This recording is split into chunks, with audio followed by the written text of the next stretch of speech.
Kung may isang artista na talagang naging malapit sa aktres na si Jacqueline Jose, yan ay walang iba kundi si Coco Martin.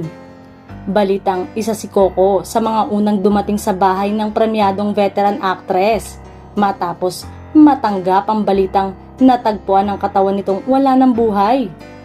Wala pang post si Coco sa kanyang social media account tungkol sa pagkawala ng kanyang nanay-nanayan. Sigurado umanong wasak ngayon ang puso ng teleserye King sa nakakabiglang nangyari kay Jacqueline Jose na gumaganap na Correction Chief Superintendent Dolores Espinas sa Batang Quiapo. Maaalalang sa isang panayam, sinabi ni Jacqueline ang dahilan kung bakit napapayag siyang bumalik sa ABS-CBN makalipas ang 10 taon. Si Coco ang isa sa rason, parang anak ko na yan. Ang pakiramdam ng artista kapag hindi ako nakapasok sa soap ni Coco. Halimbawa yung probinsyano na natapos, hindi kumpleto ang pagiging artista ko. May ganong feeling, hindi ko alam ang pakiramdam ng kapwa ko artista pero ako, ganon ang pakiramdam ko, anya pa. Kinompleto ako ni Coco bilang artista.